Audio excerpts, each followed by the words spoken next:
She packed my bags last night, pre-flight.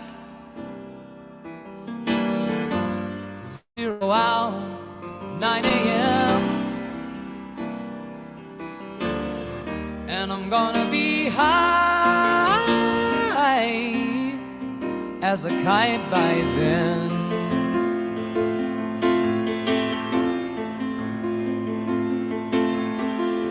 I miss the earth so much, I miss my wife. It's lonely out in space on such a timeless flight.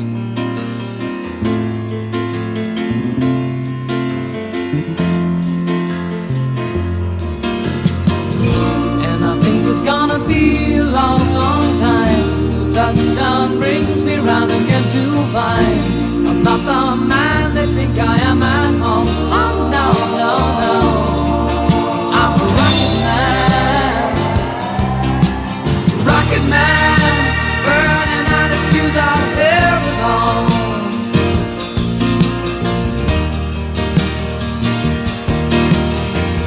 And I think it's gonna be a long, long time till touchdown brings me round again to find I'm not the man they think I am at home. Oh no, no, no, I'm a rocket man, burning out his fuse out here alone.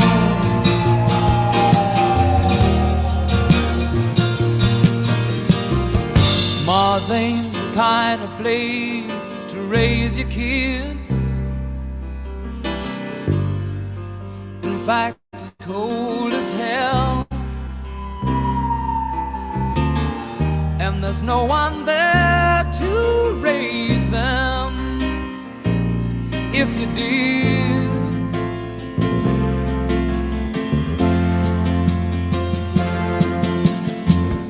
And all the science I don't understand, it's just my job 5 days a week. A rocket man,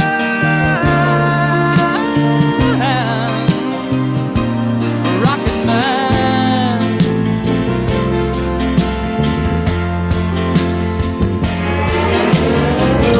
And I think it's gonna be a long, long time till touchdown brings me round again to find I'm not the man they think I am at home. Oh no, no, no, I'm a rocket man, burning out his fuse out here alone.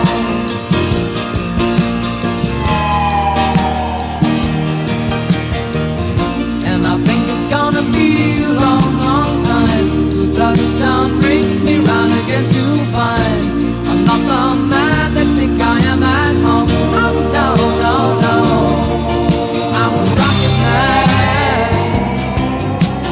rocket man, burning out his fuse out here alone.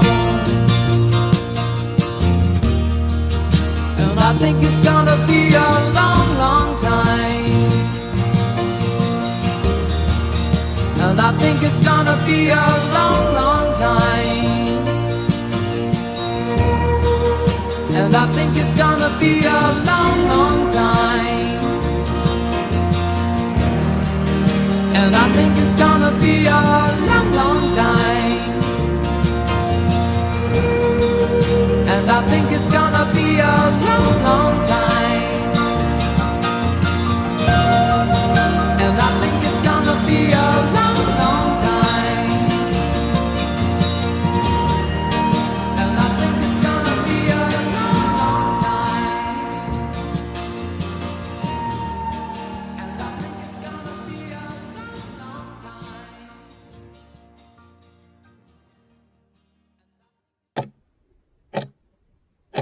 Good evening, everybody.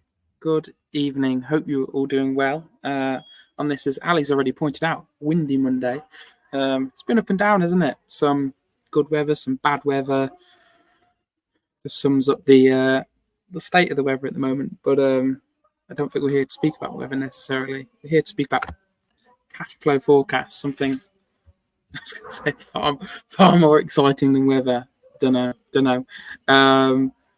So, a little bit of an intro. Why not? Bit of music, get you all in the mood, ready for some cash flow forecasting. Certainly put me in the mood, ready. I've got a cup of peppermint tea, I'm ready to go. So for those of you joining in, don't know who I am. So I am Daniel Evans, Chief Executive here at BEC, formerly known as Birmingham Enterprise Community, social enterprise based in the middle of Birmingham, but really servicing entrepreneurs, businesses, organisations from, say, across the world. Across the world, we've supported businesses from 20 different countries, 20 plus different countries, everywhere from Canada to Chile to Argentina to the UK to Australia to India and a few countries in between. So we love doing what we're doing. We're here to support businesses, to move them forward, whether it's from the kind of more complicated stuff all the way through to these tasks that we have to knock off, like cash flow forecasting, where for me it is a necessity. It's something that you need to be on top of as a business. You need to be on top of as an organization to really understand where your position sits in terms of the resources that you have at your disposal. I can hold my hand up high and say it's something that I, in the past, have been guilty of neglecting a little bit times. Always try and keep on top of it, but life and day-to-day business gets on top of things, and it's one of those where you really want to get yourself in a good position, and good habits and good practices of even just updating little and often can really be a great starting point. So with this stream, maybe others like it again because we do our kind of founder stories, which is really speaking with other people and having them share their journeys as entrepreneurs, as founders. Another idea that we've had is these, where essentially we're here just to kind of walk you through different things that you may need to do as a business owner and try and give a bit of guidance on the way. Think of it crossed between a how-to video crossed with a bit of a live stream, like some people would live stream games, some people live stream doing cash flow forecasts. So the chat is there, add comments, questions, criticisms, whatever you want to share in there, I'll read them along the way.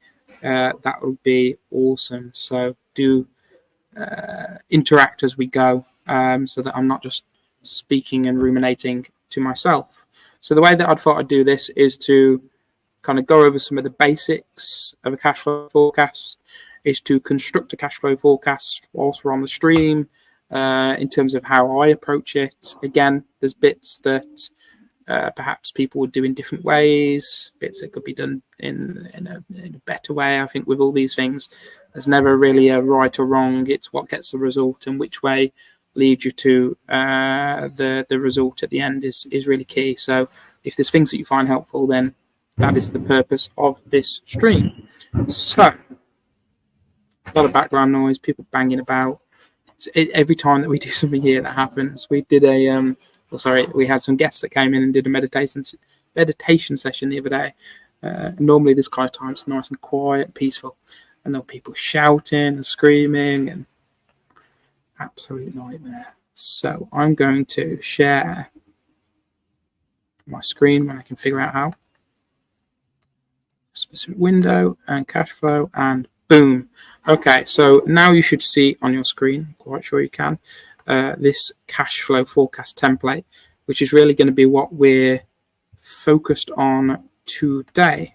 I've also provided you a little link to get hold of that. So if by the magic of this screen, there is a magic of the screen, I could flip through to this one. And I will just double check you can see that.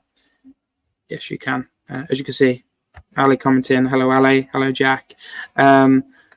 We've given you a link here, so if you click on this link, you can get hold of our cash flow forecast template, completely free, no obligations. You take it, you use it, do as you need to it.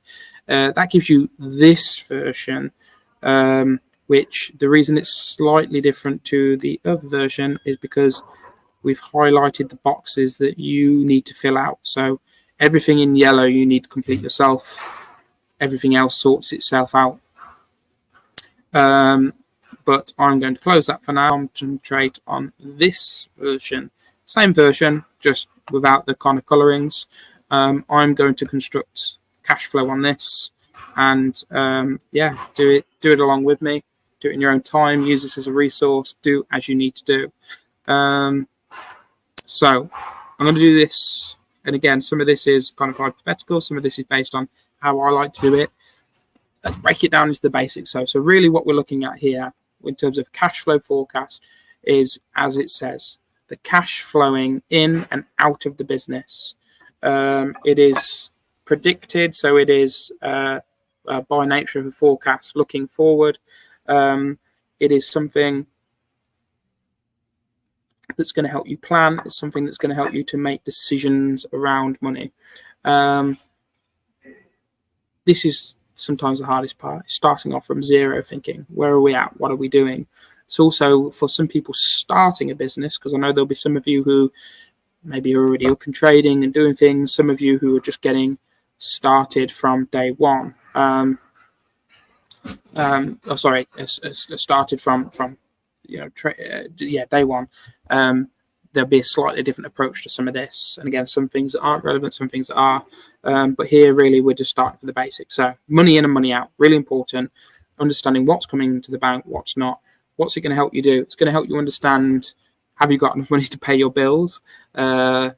Important in the business, really important. It's going to understand the kind of spare capital that you have. It's going to help you to predict when there potentially is issues. So it may be that you say, well, right now we know that we've got a certain amount covered. But, in month 4, we have this really big issue where there's X amount that we need to pay out. How are we going to cover that? Where's that going to come? Same with looking at kind of growth predictions as well, or just that stability piece. So a few things here. Months. People always ask, how long should we do a cash flow forecast for? It really depends. Can you lift the slide or turn off subtitles, please, Daniel?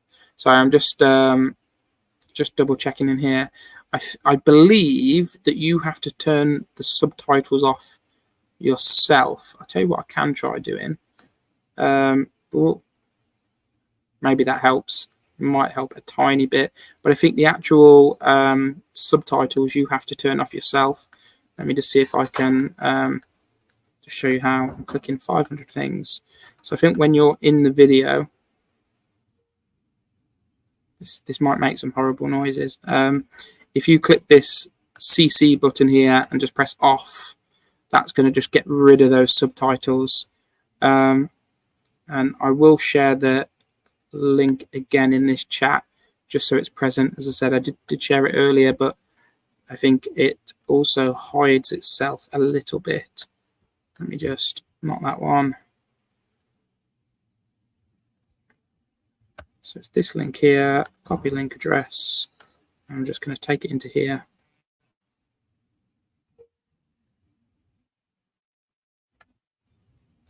Was that done it?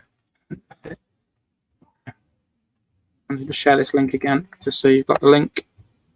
And every time I press enter, it doesn't want to do anything because... So I can't see the bottom of the screen because my Spotify has popped up, and once... why can't I do that?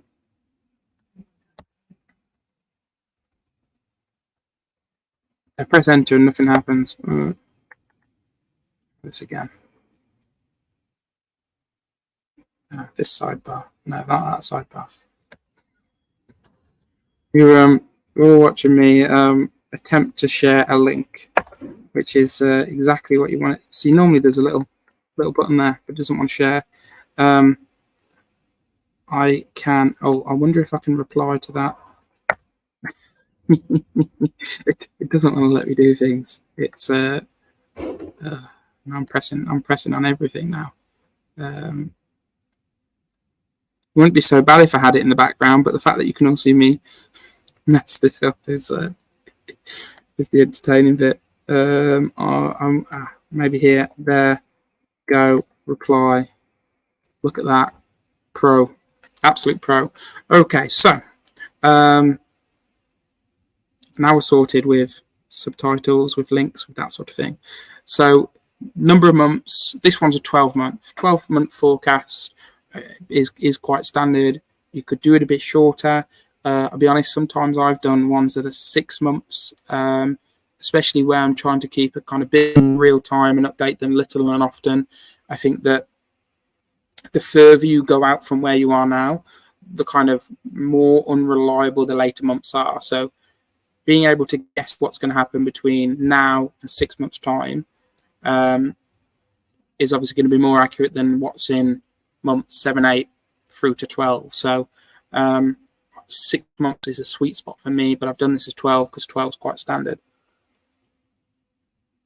So we've got our 12 months. We can select the starting month. So let's go January because we've got January coming up. Not too many weeks' time. So we're going to start January. You can change these. So you could say, okay, this is Jan, this is Feb, this is March, all the way through. You can just leave them as number of months, completely up to you what way you want to do that. Then this first table up here is our cash in. So what is coming into the bank account. Again, as you'll know on the other one, you've got some blank boxes, but it might be things like revenue and sales, other bits of income, external finance coming in, or personal finance that's being put in, grant funding coming in. You've got to remember this is about cash coming in. So this isn't about profit or loss, or trying to make calculations based on that. That's something different and a different type of exercise. So anytime there's money hitting the bank, because of course, if you say put £1,000 into the business bank account from your own money, that doesn't affect the profit and loss position because you're dealing with something very different here. It's just about the money in and out. Money, profit and loss, two different things. So just cash in. Sometimes you might want to break this down if you've got different sources of income for your business. So maybe you earn some through certain types of services or products. So for example, give you a couple of different examples actually. Within BEC and the things that we do, we might break it down by program or activity. It may be that if we have some sources of, I guess, referrals that we do, okay, we might have one there. Whereas, for example, the shop that I have in Wales, we would base this and say grocery X, ice cream X, gift side of the store X, and then maybe the rentals X. So understanding exactly where it's coming from rather than just generic tags may be a little bit easier. What this is going to do then is calculate the kind of total cash that's coming in per month broken down. So these boxes are automatically going to be filled out. At the end, obviously, you're able to take a little look at the total through the year. So in terms of sales, what is our total for the year, other income, finance grants, that kind of thing. On the bottom half, we have our expenditure. So with the expenditure, again, we're looking at what is going out. What do we have to pay out to other people in a real-time way? So slightly separate. If you remember that, obviously, if you're invoiced, sometimes it may be that you're invoiced now, but you've got 30, 40, 60, 90 days to pay. When you're invoiced, of course, that is registered as an expense, but it doesn't mean that the cash necessarily comes out. So that's one thing we need to think about here. Similar thing, months along here, and different items or lines for you to look at as well. I'm just going to have a very quick look at the chat. I need two screens, really, don't I? Oh, there we go. Okay, thank you. And thank you, Valley, for sharing that link as well. There we go. We're doing it. We're working together, which is fantastic. So the different lines running down here, these are then obviously going to be filled in here and give us our total cash out every single month. So what is the money leaving the bank every single month? Again, that'll automatically calculate itself for you. We'll go into these obviously in a little bit more detail as we go through. So that gives us then, so far we will have total cash in as our A, total cash out as our B. This lovely table then automatically calculates your net cash flow. We've got some really good just breakdowns of what this is in here. Your net cash flow tells you the difference between what is coming in and what is going out of your business on a monthly basis. In an ideal world, your monthly cash flow will always be positive. If your monthly cash flow is positive, it means you've got more money coming in the account than going out of the account. That doesn't necessarily mean you are making a profit, okay? Again, part profit aside, at the moment we're just looking at the cash in and out. So this doesn't mean that you are making profit. This means that you have more money in than out. Generally, for a business, if it repeatedly has more money coming into the bank account than going out, on the whole, it's going to reach a position where it is making profit, because the kind of amount that it have to put out, the expenditure, is smaller than that. Of course, we need to think about taxes, we need to think about other stuff as well, but generally you're heading in the right direction, because that bank balance is going to keep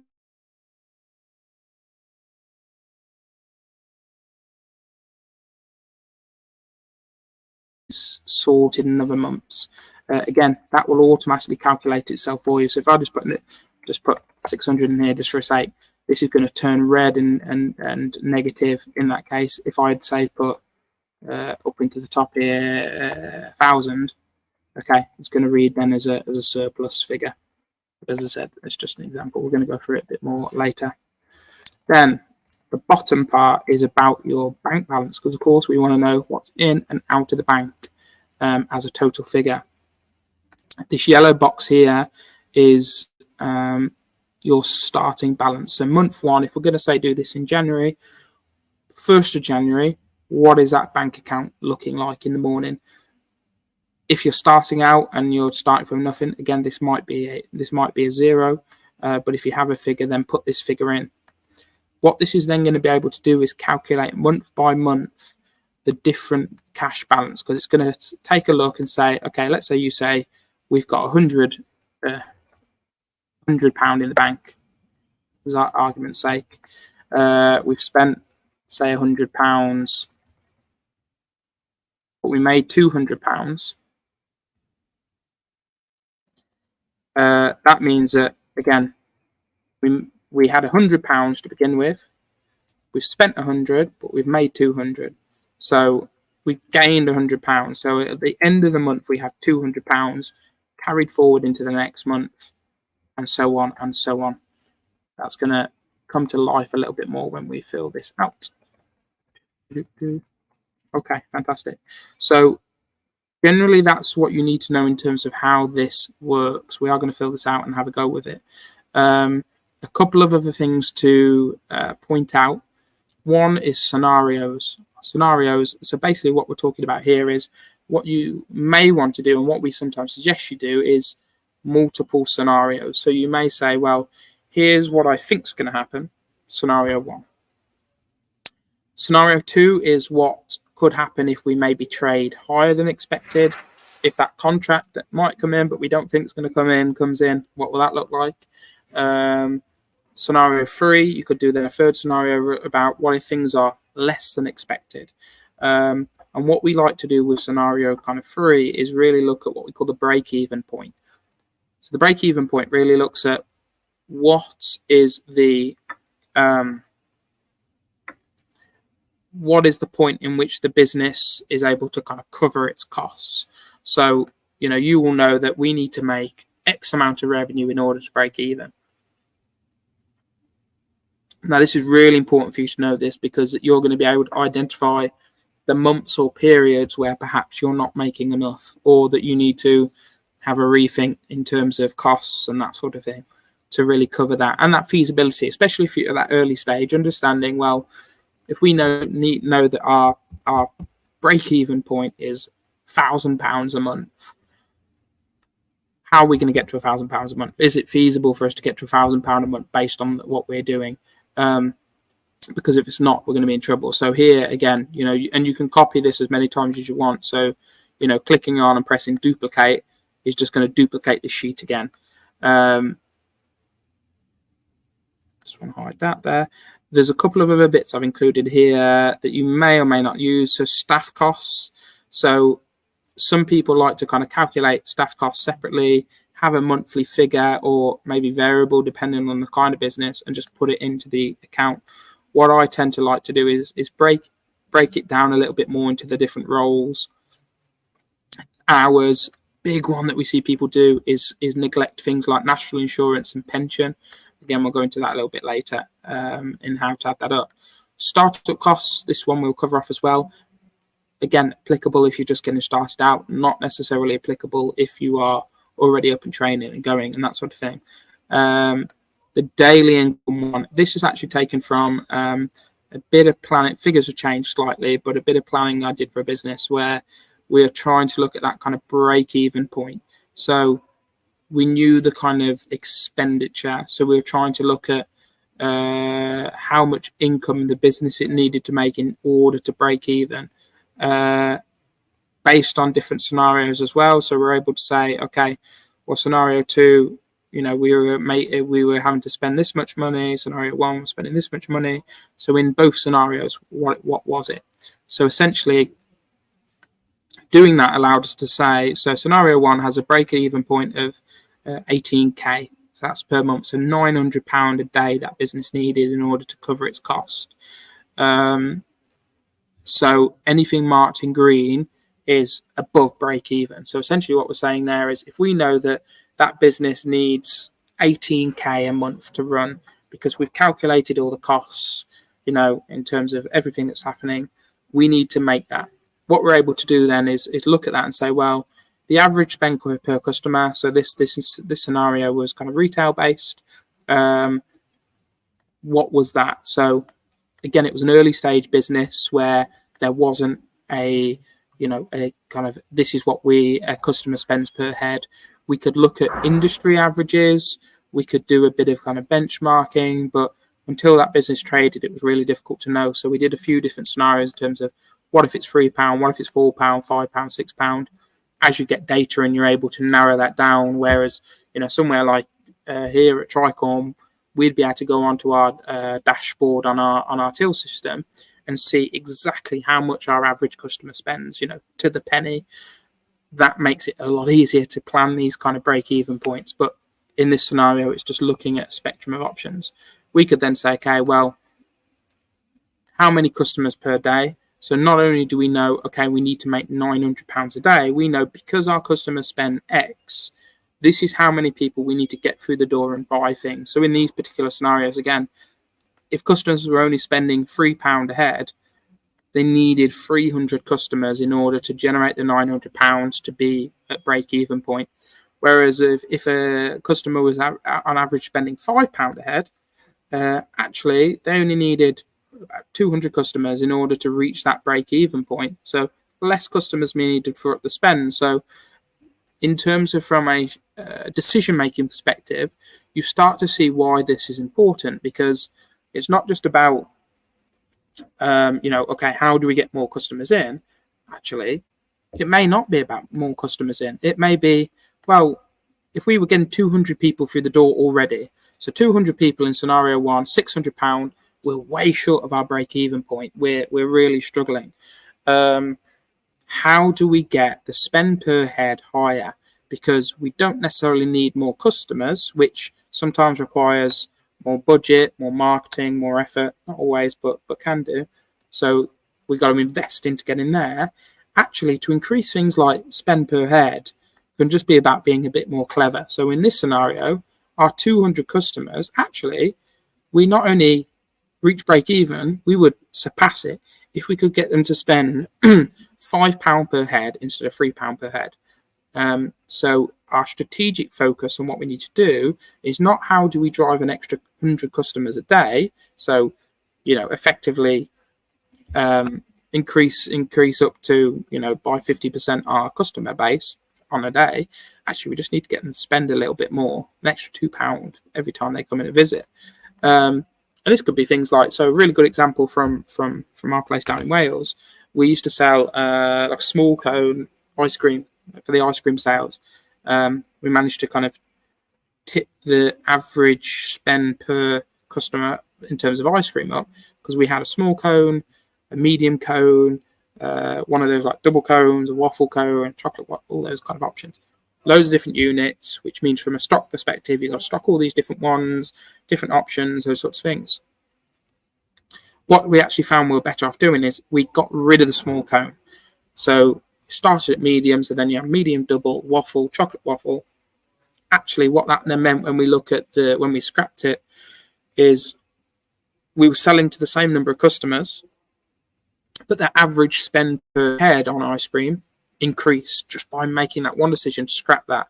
Whereas if we had said, right, okay, well, we want to sell more ice creams in a day, that's a very different decision-making process, different outcomes. We'd have, bought some signage or done this or that or whatever it is so that we'd increase it. So understanding the difference, this just is all about helping you to make better decisions.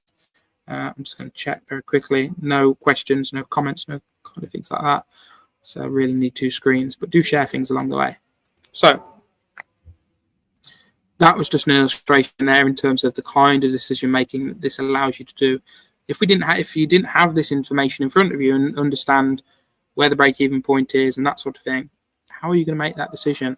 How do you know whether to invest more into your marketing efforts or just to change your product mix slightly in order to increase that spend per head? You'd have to kind of just take the risk and figure it out along the way. So we're going to do this. We're going to fill this out. I'm going to pick a business. I can't think of a business. I should be able to think of a business. I should have thought of a business ahead of time. I'm going to pick a shop because, again, I've just been talking about it. It's one easy to do, but again, you could do there's no business off the cards here. You could do that. You could do service-based business. You could do all sorts of stuff. So this is where we're going to introduce another little friend as well. You may have seen it lurking up in the top here. A friend, ChatGPT. The reason why I've included this and brought this to play is I think that at the moment with this sort of generative AI, this is where this is really powerful. At the moment, I think a lot of people are using it for kind of generating content or doing those sorts of things. And what we see then is people putting out LinkedIn posts that really don't sound like them, or other marketing emails that just sound very generic and wishy-washy. I think for those sorts of things, it can help guide and shape, but you need to make sure you put the input in. But this actually is a really good tool, because what we can do is use this to help give us prompts that help to guide our thinking. So rather than me thinking, okay, well, if I'm going to open a shop, what am I going to cover in terms of these topics? Actually, what I'm able to do is, instead of spending 15 minutes trying to figure them, I can bang a question into this and it's going to give me those answers. I can just copy and paste them in and have them in. I've still got to do a bit of work, but it gets us ahead of the game really quickly. So we're going to do a shot. We'll do I don't know, where are we going to start? We will start with 2 seconds. Should we do ice cream? Let's stick with ice cream. We're going to do an ice cream shop because I know ice cream shops. Oh, we're beginning to know ice cream shops. So let's say, okay, help me make a cash flow forecast for a new ice cream shop. What will my startup costs be? There we go. It's going to go the kind of things you need. This is when the color drains from you and think, oh my God, that's a lot of things. So rather than me having to think, okay, well, what have I got to do? What have I got to put here? Bang, done. Done for me. Really love that. That's exactly what I want in place. So being able to just copy and paste some of this stuff over and think about, so we're going to say, okay, this is going to be Daniel's ice creams. That's cool. Why not? Daniel's ice creams opening up very soon, not in January because it's going to be freezing cold. So I normally start with this. So I think, okay, what are the options here? So revenue, sales, yeah. Other income, yeah. Finance grants, yeah. Okay, cool. Because I haven't got a diverse selection of revenue streams that are coming in. As I said, I am going to start January still. Startup costs is the one we're going to focus on. Tax and premises, taxes for business premises, so rates, that sort of thing. Yes, okay, that's going to be one. My utilities, marketing, rent, premises costs, insurance, legal, stock purchases, equipment, other costs, staff costs. Okay, so was there anything else here that it's asked me? Licenses, permits. Yeah, okay, we've got that covered in there. Furnishings, well, equipment. So we're going to just combine the two with them. Same with this bit in equipment up here. Initial inventory. I've got stock purchases, employee costs, yes. Utilities, yes. Contingency fund, I've not got in, but this can go into here. I'm going to copy this because my spelling is always a little dodgy. So I'm going to change that one. So I've got these in place. Where I'm going to start now is figuring out my startup costs, and you'll see that this one here is a little bit different. And the reason why is because we've got this extra tab for it. What this extra tab is going to allow us to do is to quickly fill that out in terms of the startup costs. What I'd say is if you are not starting and you're already trading and up and running and that sort of thing, you kind of skip this first stage because you're going to jump straight to, you can almost just take this one and you can just then delete the row because you don't have startup costs, you're already started and going. It's also going to help you to fill these out because you're going to have things in place.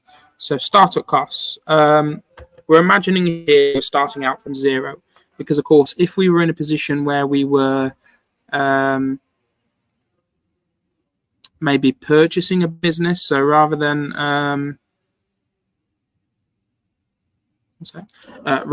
so if we're starting from scratch, because if we were starting a business where we were maybe acquiring or purchasing a business, what we would have is already a lot of these costs. So for example, if you were to acquire a business, one of the things you do in your due diligence period is, get sets of accounts. Automatically then you've got a rough idea what it costs to run those businesses. So you can take those sets of accounts, take the breakdown of the expenditure and copy it into here. Maybe a little bit of an extra increase just to account for inflation, especially in the current climate. But you have that idea. Now we're starting an ice cream shop from scratch.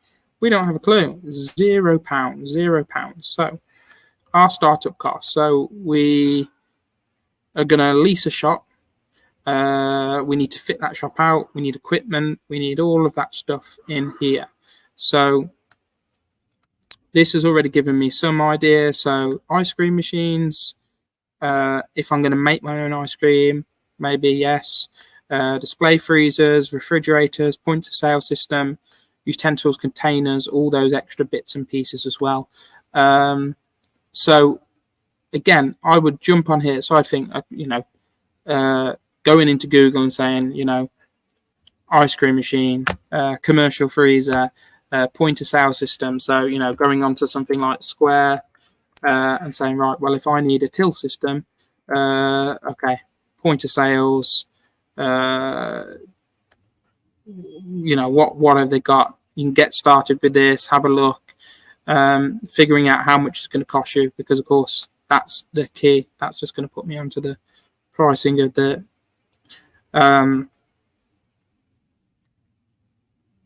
terminal. So what I'm able to do is obviously then think about, okay, there's one cost, give me a cost.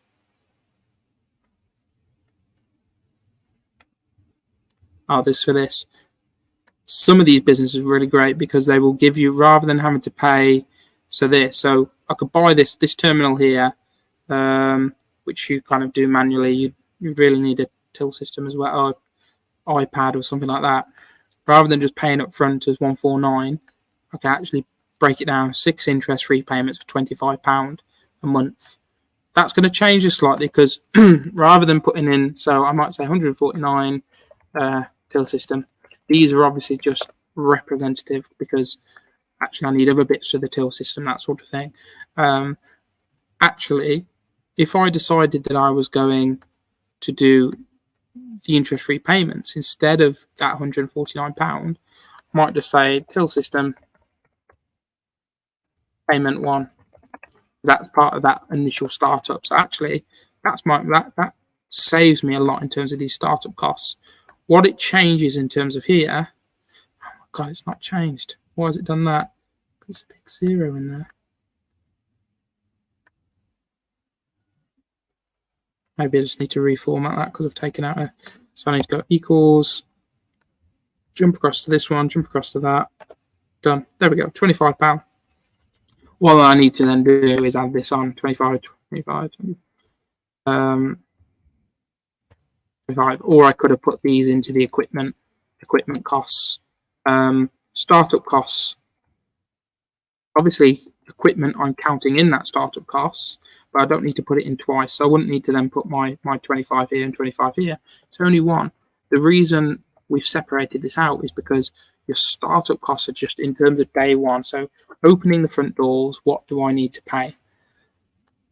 The difference obviously here is this is almost month minus 1, because if we're going to open our doors in January, what I probably find is I actually need to spend that money before then. So it may be actually the opening is here. Opening could be month number 2. So revenue here, 0. This is when I start to get revenue in. But here I can break this down. So breaking that down there is going to mean these kind of monthlies are lower, but the monthly costs lower because it's 25, 25, 25 rather than 160, 149 and then nothing. So some equipment and those sorts of kind of, especially anything asset based. So equipment, obviously cars leasing, equipment on hire purchase, those sorts of things can be broken down quite easily, which is going to help you get started and going further, especially for businesses that start to generate revenue early on. If of course you're a business that maybe isn't going to start generating revenue for a year, 2 years, that sort of thing, this becomes very difficult, and you tend to find businesses then maybe won't give you this credit because, well, if I'm going to give you money and you need to start paying it back straight away, but you're not going to make money for 2 years, that's going to be a problem. So you need to find a different way to cover that off. So I'm just going to put some little fake costs into our startup costs. So we've got this going. I'll put a little bit of background music on whilst I do that because it'd be quicker for me just to go quiet for a minute and do that. You tell from the introduction that I like music, so why not? I've got a couple of little songs lined up, so I'm going to just use that now. First one, this is great. This is Tom Jones. Love Tom Jones. Gotta love Tom Jones. So hopefully it's not too loud. Just put it on background.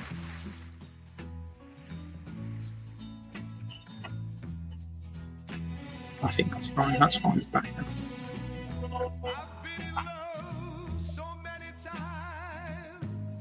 Go perfect.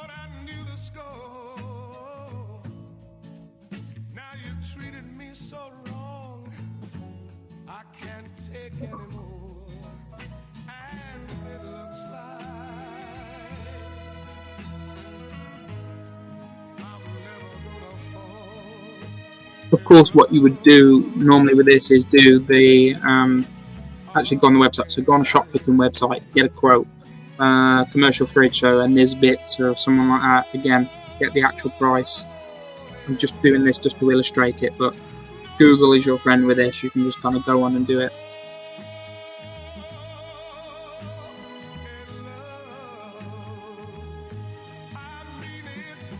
Hello, coffee machine. We want some coffee in here as well.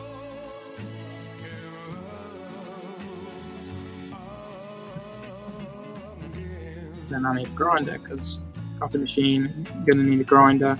So as well.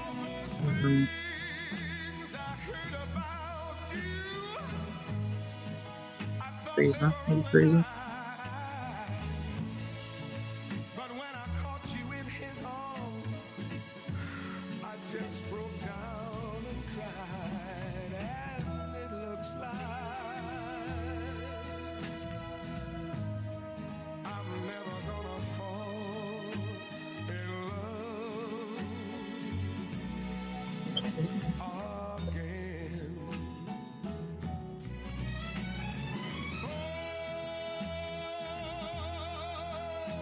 And we've got seating inside. Maybe I've got seating inside actually, some tables and chairs. So seating.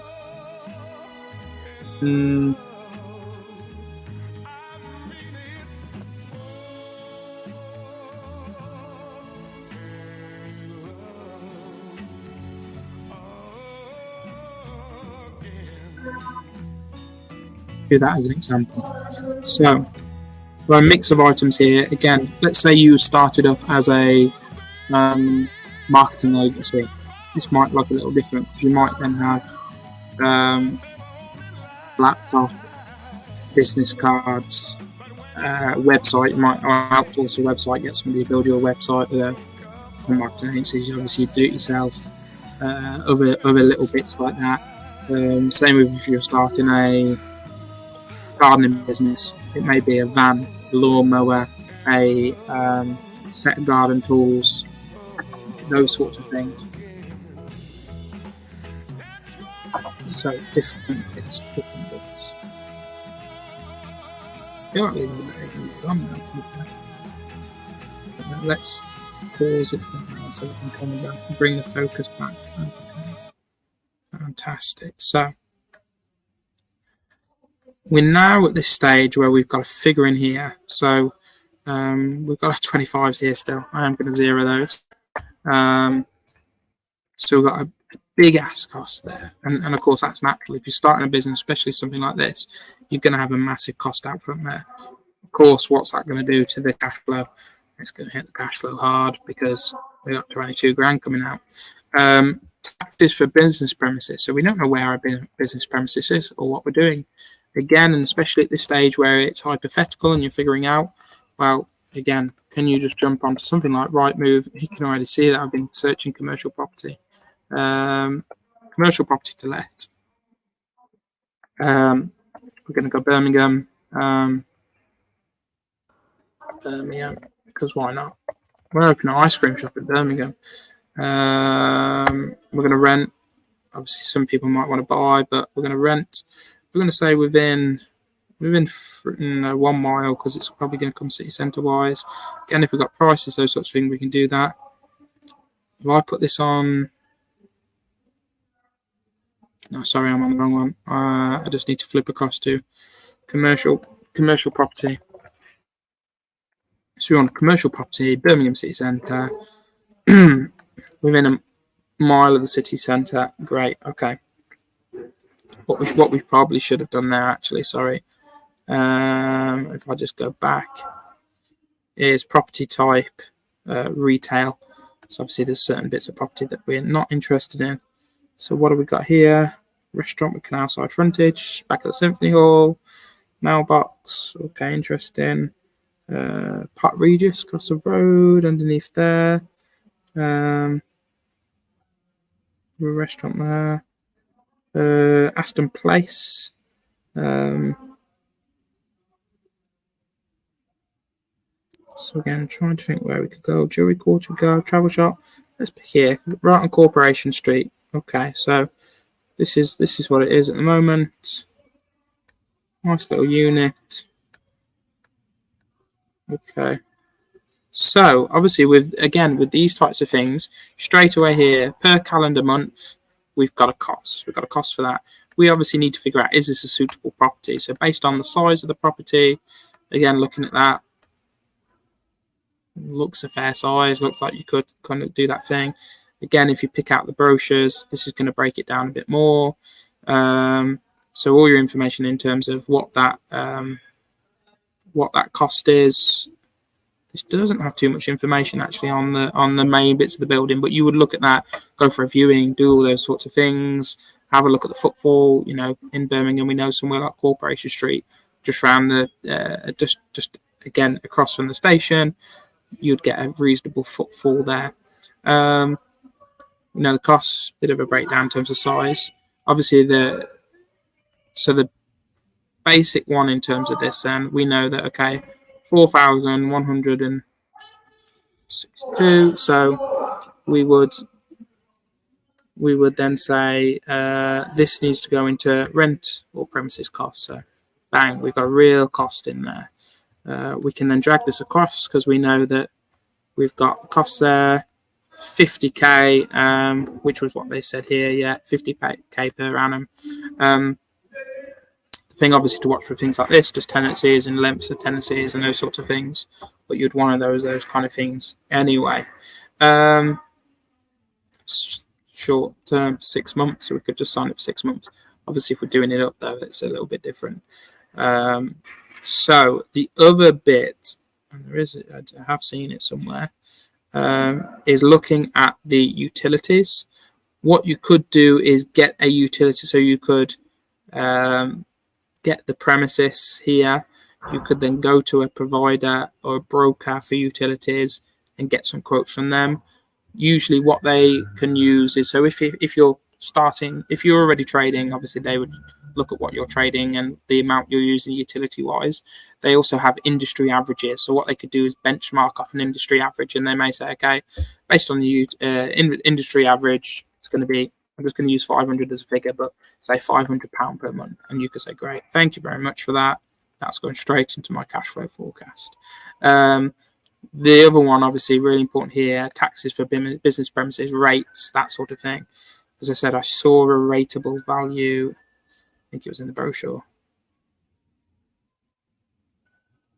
Rateable value. So this is going to help you to calculate your business rate. So you can go business rate calculator, estimate your business rates, find the rateable value if you need that. So you can use this then to kind of come up with that rateable value and figure out what your business rates are, figure out what relief may be applied to you as well. So as you see here, it kind of divides then for the year. So 10,000 by that multiplier. So the multiplier for us here would be rateable value under, use a standard multiplier if we're under, so we're standard, we're a small business as well, so we can just use 49 times 9, 49.9, and we're 37,000, so we would go essentially into here and go 37 123 times 0.49, we're 499 499. It's not right though, is it? It's the is that the annual? I'm terrible with, as I said, I'm terrible with this. Yeah, and then you would effectively divide that by, well, we're going to get relief on this though. So you go business rates relief, retail and hospitality. You could get 75% off, blah blah blah, and again it depends on your thing. Sometimes you need to speak to the council. A lot of times it's worth kind of getting that revalued as well, again, because without going into the whole business rates thing, there's a change. So let's say if we discounted that, let's just say 600 for argument's sake, and go and fill these boxes in. Oh, great, fantastic. Okay, so insurance, again, benchmark. So let's say, you know, we've jumped on to compare the market, we've filled that out, we've done that. So maybe £80 on there. Accounting and legal, we've picked up the phone to our friends at the accountants. We've had a little chat with them. We've figured out what they're going to charge us for accounting, bookkeeping, that sort of thing. And maybe they've said, okay, 180 quid a month.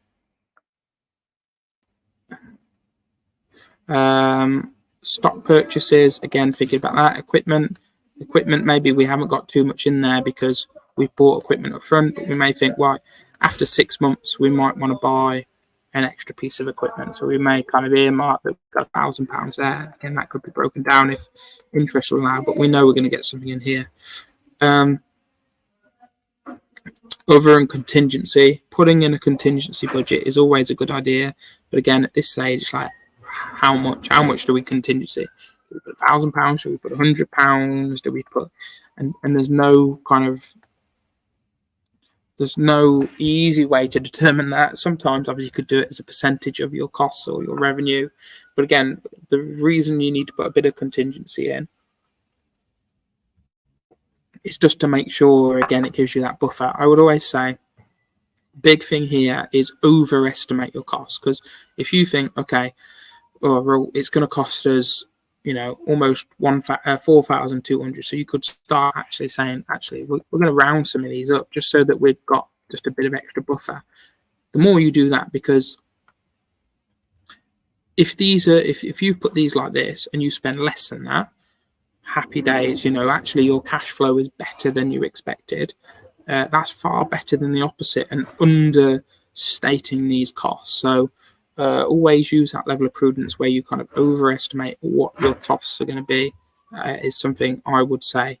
Contingency as well, if possible, and if it's something that exists, because sometimes we see people put contingency in, but it's money that they haven't actually got and can't get. But let's say you have that and you have that buffer of your contingency and you put it as £1,000.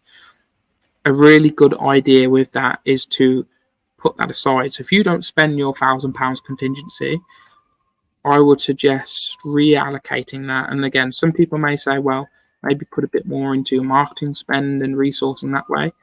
Actually, really good idea, especially in the early days, is to put that aside and say, do you know what? If we've got £1,000 spare a month, we're going to put that into a savings account. We're going to put it to a side, because let's say all of a sudden, say month 6, something happens, and in month 7 you think, we've got a £4,000 bill because of XYZ. Well, actually, what you're able to do is then take that money from that fund and use that. So really key to do that. Really important if you can. Now, there's 2 important ones that I've left till last here, and it's because whereas these are relatively fixed costs, and of course, if you leave the water running all day, your water bill is going to increase. But largely, these are costs. So your rates, your premises, your insurance, accounting costs, those sorts of things are going to be static to an extent where you can predict them well here. The big 2 that are difficult then are your stock purchases and equipment. You'll notice, obviously, I've left marketing spend a bit blank there. Again, this is one where it's like, well, what do we have? What do we have available? Sometimes in the early days, you might not really have anything. So we're just going to put a kind of generic figure in there. So stock purchases and your staffing costs. And why? Because these are variable. These really depend on your level of trade and resourcing. So figuring out where you start from a stock perspective is really tough, because it's, well, how many customers am I going to have it? So if I'm opening an ice cream shop, am I going to have 100 customers on the first day? Am I going to have 2 customers? Am I going to have 600 customers? How many cones do I need? How many tubs of ice cream do I need? It's a bit of a nightmare, to be honest. So it's really thinking, one, about your lead times, and especially with this kind of thing. Well, if you under order on your first day or first week, it's really not the end of the world, because you can get more in, you can restart, you can do that kind of thing. But again, overestimate what you need a little bit in terms of the spend. Doesn't mean you go crazy. Same with if you're, again, doing something software based, and you're developing an app or something like that. This is almost the kind of equivalent in terms of that enabling force. So you may have here like a dev spend in terms of, well, actually, this is what we need to spend to get the platform up. Overestimate it, because you can guarantee you put £10,000, actually going to cost you £30,000 or that kind of level. It always increases. So I'm going to say here, I'm going to say £500. £500 is not going to get you a lot. I'm going to up it a little bit. Put it down. I'm going to say £1,000. £1,000 a month. Well, start, but there we are. Staffing costs again. So with staffing costs again, thinking about this from the perspective of the different things. So we've got here manager. So then we have like what would you say? Well, people who work at an ice cream shop, retail assistant, and you might have like a couple of these, and you're a manager and that kind of thing. So you might say, right, we're going to hire a manager on a 40-hour contract, and then 2 retail assistants that, obviously, depending on the hours you put in, but you may say, okay, well, this one we need on a 30, this one we need on a 20. You can then obviously base it, obviously salaries or hours. So you may say, well, the manager we're doing on a rate quickly. No, I'm not, because I just need to check that box actually. No, that's fine. So we're going to say rate. So let's say this rate's, I'm just say £14 an hour. Then we might say, okay, equals 40 times 52, and then we're going to times it by that rate. Obviously, we might need a bit of holiday and that sort of stuff in there, a bit of a buffer as well, maybe for sickness and that sort of thing. We're going to do the same formulas for these guys, and maybe we're paying them a little bit less. So we're going to do like, what's the minimum? And again, make sure you're checking living wage, checking minimum wages. It varies for ages, it varies for different things. So double check that. But again, this is just illustrative. So this is going to give us some annual costs here. What I mentioned before is making sure that you put in for employer national insurance and pensions. This is one that catches people out because they think, oh great, I've got somebody earning on say 30k, it's going to cost me 30k 123 divided by 12, £2.5 a month. It doesn't cost you £2.5 a month. It really doesn't, because it's all those things. So go salary calculator. I can't spell. So what we can say is okay, I want to see the breakdown of salary of 30, 123. I'm not a resident in Scotland. Obviously, you can put in the different bits and bobs that you need. If you've got a tax code, yes, but obviously, if not, no. Yeah, calculate.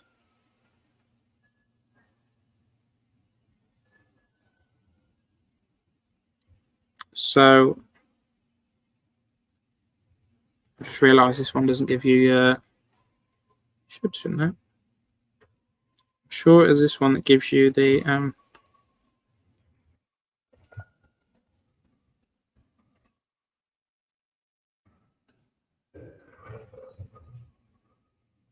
See, these get a bit technical. This one. No, not that one. I used one the other day, and I can't remember which one it was.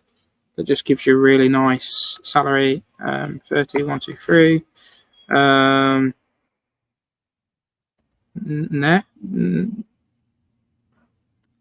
I'll never remember which way around it is. Okay, fine. Don't know tax code. Let's just put the standard tax code on. Auto enrollment, yes. Student loan deductions, obviously, if there is, then yes. Calculate for me, and then tell me that I got the top bit wrong. Quick chat. Quick check in the chat.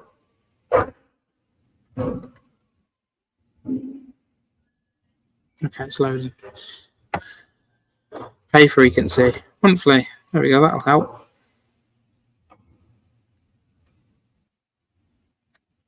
Just give that a minute to load.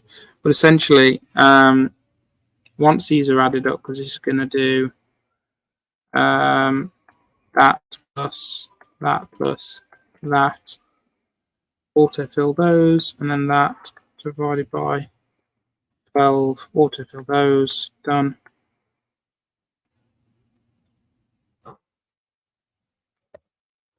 Ooh, staff tax, your calculator's taking forever.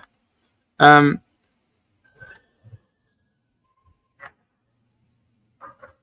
there was one that was recommended to me before, I can't remember what it is. This looks very similar. 30, 123. You think it is? It is literally the same calculator. Don't know that. Applied standard. Somebody's just got a plug in for this. Auto enrollment, yes. Student deductions, no. Calculator, bang. Okay. Yeah, I've done it the wrong way around, haven't I? Let's recalculate that. Just calculation. Always flip them the wrong way around. Gross. Net is inclusive. Yeah. Okay. So fantastic. So we can see here then.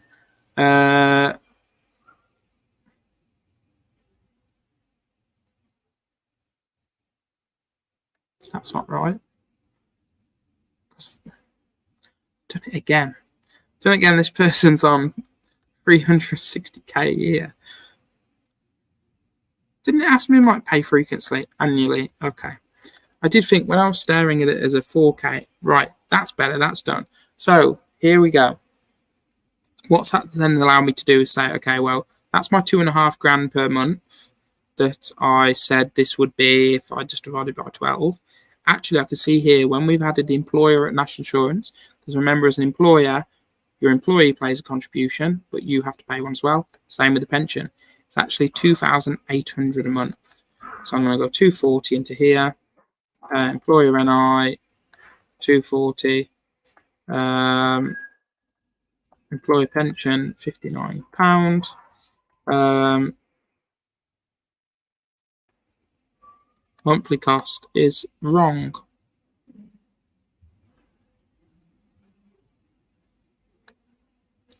C2, yeah, because they're monthlies and that's not. So it needs to be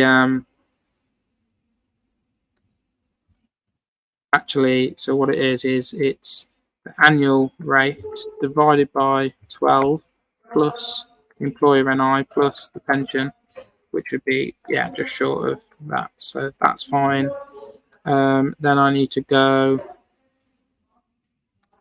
those in, calculate those two. I'm just going to do them just as just rough guys, just so that we're not sat here all day. That'll be a little less because it's something like that. Something like that. Something like that. Just as rough guides. Obviously, they're not accurate. You'd jump in the calculator and do them. So that then I can say kind of, so my total monthly costs based on those people. Sum done. So just over $5,500 for my costs. What I can say then is that is staff cost. This one, 5. Is that going to let me drag across and just do that? Nope. I don't know how to do it. Oh yeah, I do. Dollar. Done. Is that working? Boom. There you go. I kind of know what I'm doing. Fantastic. So there are basic costs filled out in again, rough, just trying to figure out what it is. As you can see from that cash flow perspective at the bottom, it is looking bloody awful. There's a lot of red, a lot of negatives. Why? Because we've not done this top part here. So of course, then figuring out from this based on if we need to make effectively, as you can see here, this first month changes because you've got that 22k at the top. So 35k in that first month, but effectively 13,000, 14 there. So £13,326. That's how much money we need to make from a cash perspective to break even to cover those costs. So we need to bring in 13k. So we can then figure that out in terms of daily income. So we could say here, okay, well, in order to earn 13,000, so we need to earn £13,000. I'm going to use these because again, these can be really good rough figures. So we need to earn £13,000 a month. So what do we calculate that as month? So if we say we're open, I'm going to just take a month for example. Let's say 7 days a week because we're going to say 5 days a week because I just remembered the staffing costs would be a bit low for 7.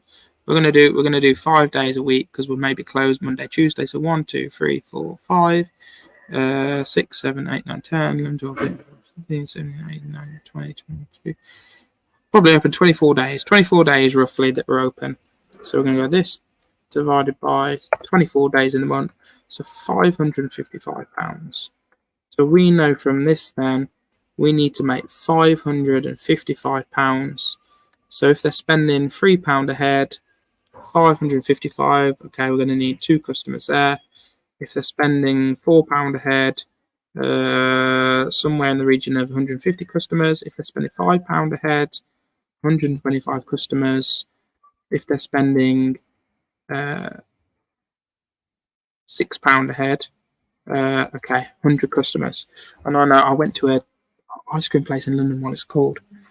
New one. That was about £6. You think £6-7 easy? I'm going to say £5. Let's base it on £5. So on average, we're going to try and get customers to spend £5. So we know that we need to serve 125 customers. Let's call it 125 customers at £5 a head.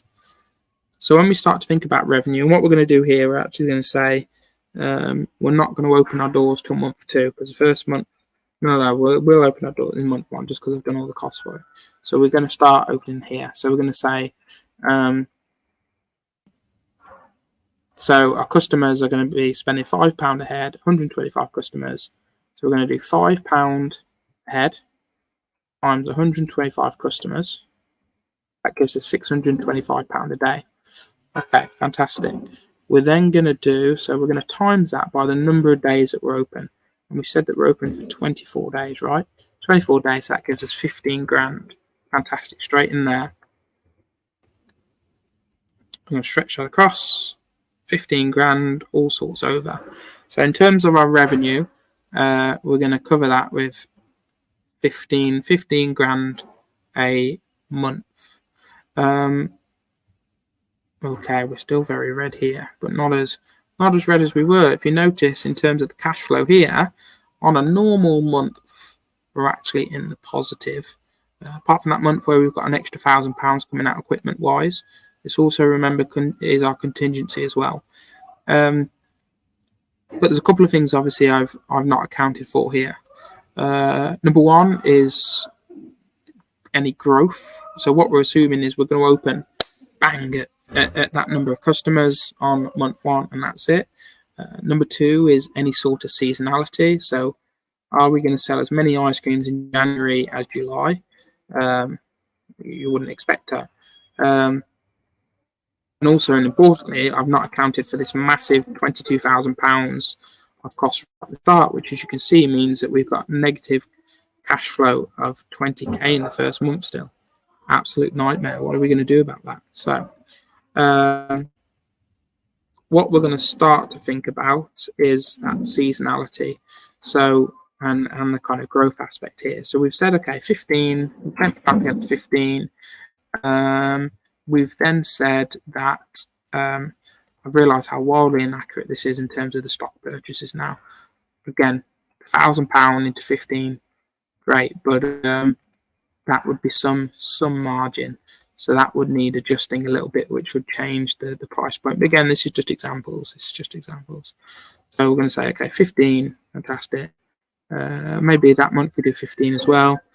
We have a slight increase in trade, and you could do this by numbers in terms of saying, okay, well, this month actually we're going to average 135 customers a day, and we're going to do 170 per day.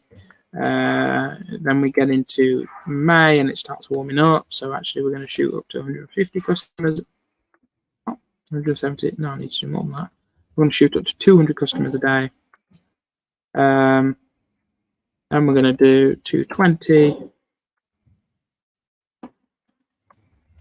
250, really peak here, 250, 260, really nice and hot. I'm going to start coming back down again because it starts to get a bit colder. 150, oh my god, well, that's a lot of customers. Yeah, I'm going to leave the rest like that.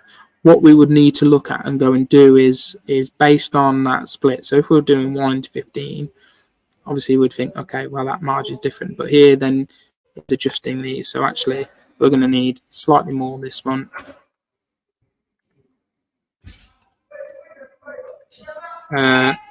Again, we need slightly more on this month here. It starts to ramp up a little bit. 200, is that much more than that? 400, 2, 800, You can obviously base this on actual costs. Same with the staffing is the staff costs that you've put out there, your 5.5. Well, if you've got 250 customers a day, are they going to be able to cope with 250 customers a day? If yes, do you need to look to bring this down because actually you've overstaffed when you've only got 125? Really depends, because some businesses have good scalability in terms of that staff. Some, if you're maybe doing, again, something service based, I don't know, say an accountant, hairdressers, a builder or something like that, the demand, obviously, there's a limit to what people do. There's a limit to how many hairs you can cut in a day. Of course, there's a limit to how many coffees you can, ice creams that you can sell as well. So we've factored in a little bit of that. We've factored that in a little bit to these costs. Obviously, we could do it a little bit more on the staffing costs as well, and almost, again, have staffing costs broken down month by month, or as things flex, is a really good idea too. We've then got to address this first part, so our 22k. And this again is where people get stuck, is they look at this, they think, okay, great, well, if I can get the doors open and get running, actually I'm well covered here. I've got so much money coming out there. Oh no, sorry, that's it. I'm looking at the wrong one. They look here and they think, great, actually that really works, and I can see by the end of it, actually we've got 61k in the bank. We're doing quite well. We're, but it's this first hurdle. I only spent 22 grand to do it. And that is a hurdle. So thinking about that. So this is how you're going to cover those startup costs, and it's these bits in terms of finance and grants. It's, are you going to be able to lend some of it? So are you going to go and get a startup loan for 20k, £20,000 off the table? As you can see here, actually really helps with that cash flow, because you've got 20 of it covered here. You may then say, well, we also got £500 grant, and I put in, say, £2,000 of my own money. Okay, fantastic. As you can see here, much better position. We're covered in that first month. We're covered out throughout as well. So really cool. If this was reality, imagine if this was reality and it was as simple as doing it like that. What you've got to remember then here is, if you've put in 20k of debt funding here, we're actually going to have to add another cost in here. So we're going to have to insert a row and say finance costs. You would, if you went on the startup loans or any other type of debt funding provider, they're going to give you a calculator that says, right, you have to pay X amount back plus interest every month, and then you're going to be able to put that figure in there, drop it in, and that's going to take, obviously, effect in terms of what you're doing. And you should just make sure you clean these formulas up so that they take into account that new.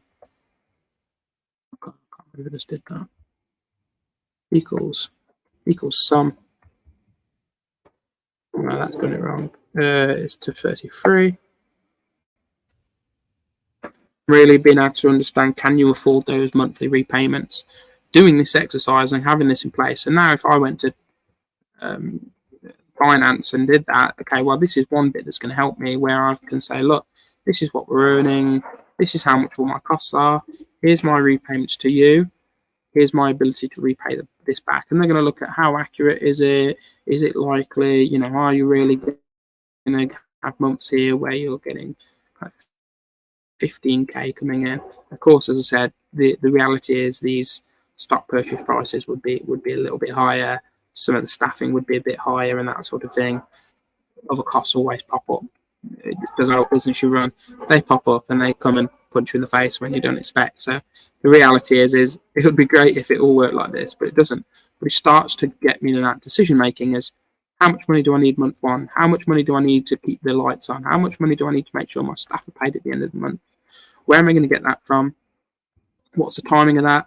How much do I need to be earning? How many customers do we need in through the door? How much do I need to spend?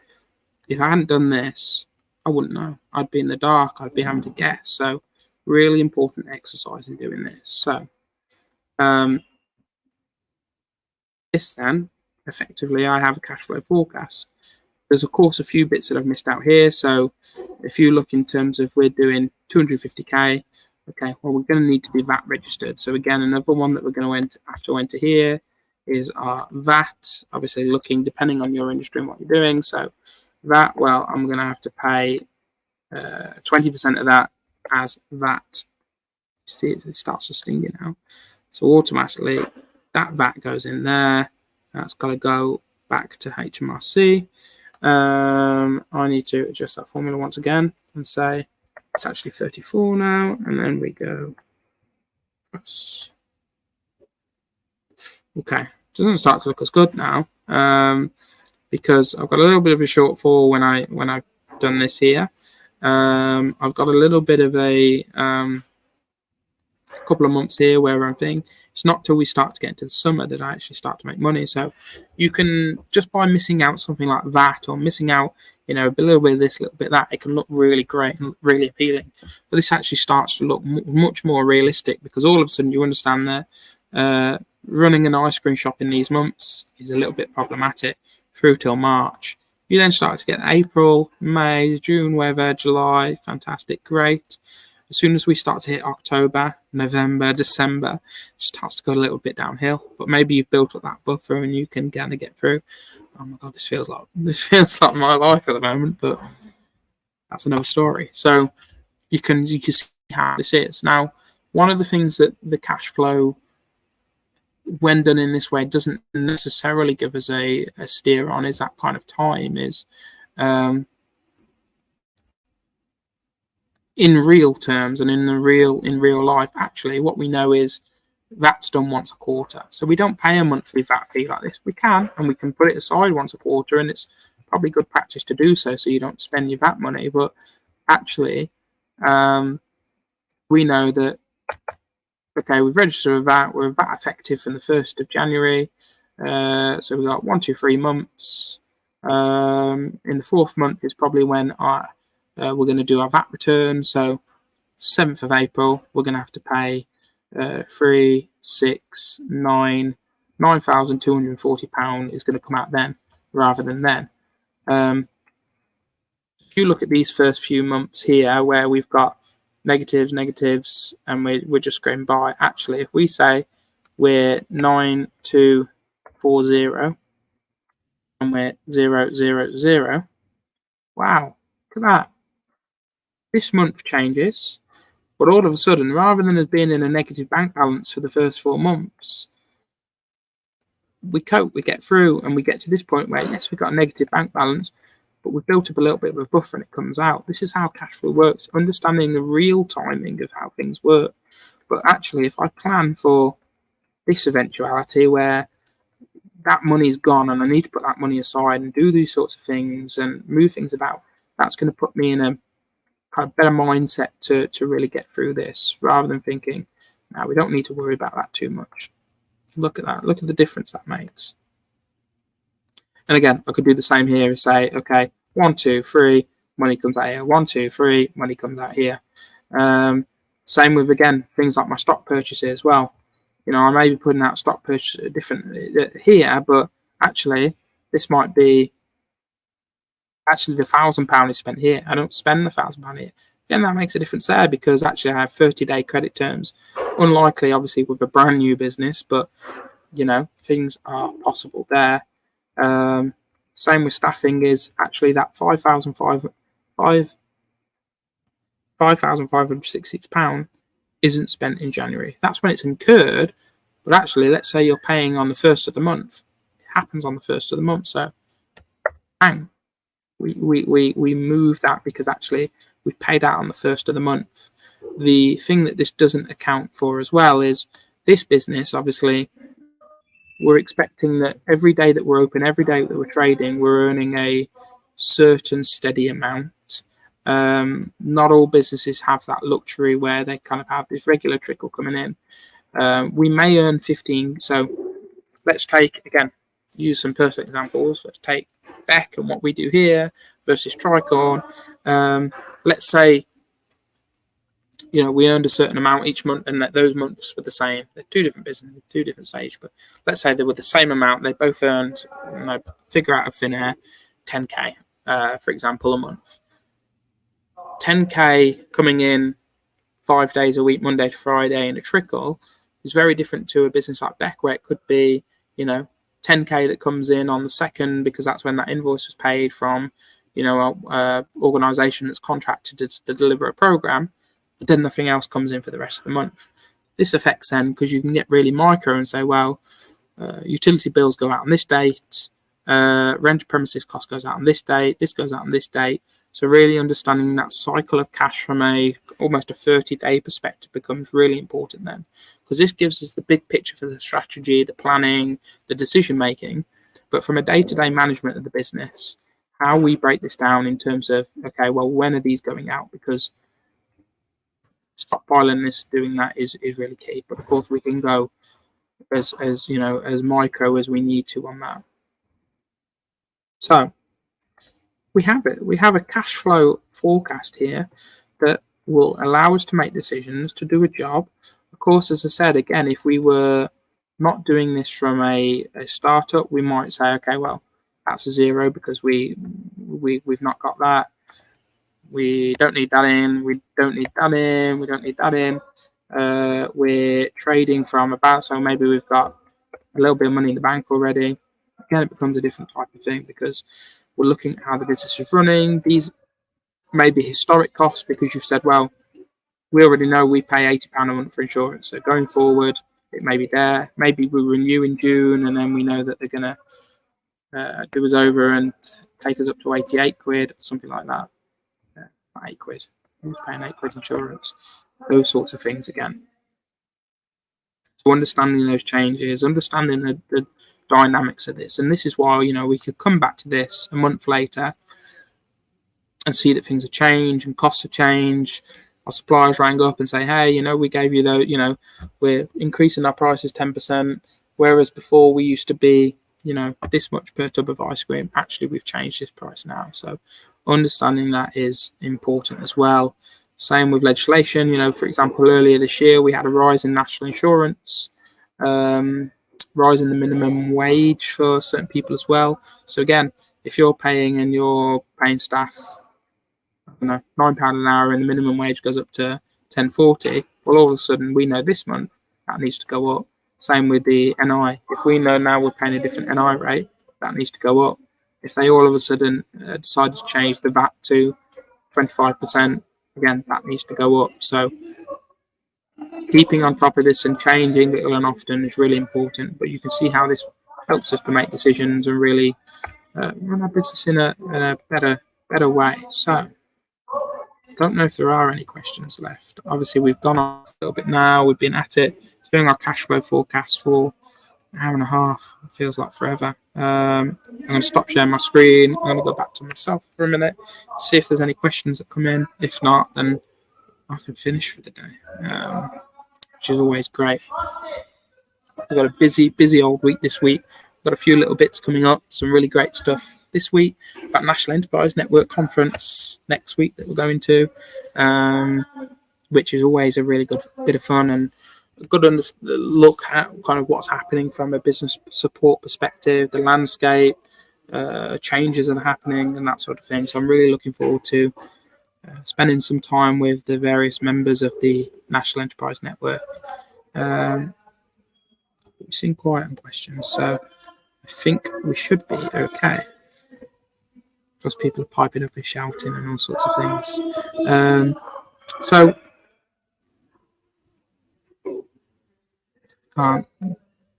no comment. So I hope. Oh, I have had a question about the link. So the link hasn't properly opened. So let me just. I wonder if I've got the link on my. No, I haven't. I've got the. Just give me 2 seconds just to pull the link up and see if I can. What you might need to do is to download the file because it's hosted up in HubSpot, and it shows up a little bit funny in HubSpot. So what you might need to do is just to download it, unless it is that the file just won't load itself. So what you should do, what I'm going to do is just get it open and share my screen. It might ask you just to put an email address in as you do it. If it does that, yeah, just pop it in. It just goes to me so I can see it. Know that you've been having a look. Okay, let me just share this very quickly just so it comes up a little bit funny in the... Let me share this again.